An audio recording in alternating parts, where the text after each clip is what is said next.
Plano ni House Quad Committee Lead Co-Chairperson Representative Robert A. Barbers na imungkahi ang isang joint investigation ng Senado at Kamara tungkol sa mga sinasabing extrajudicial killing sa ilalim ng drug war ng administrasyon ni dating Pangulong Rodrigo Duterte.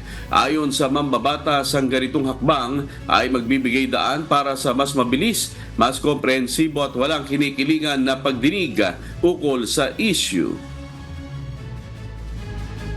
Ba't hindi na lang natin pag-isahin, parang BICAM. Ang dating, isang joint committee hearing, nandyan ang Kongreso, nandyan ang Senado, at nandyan yung ating investigation.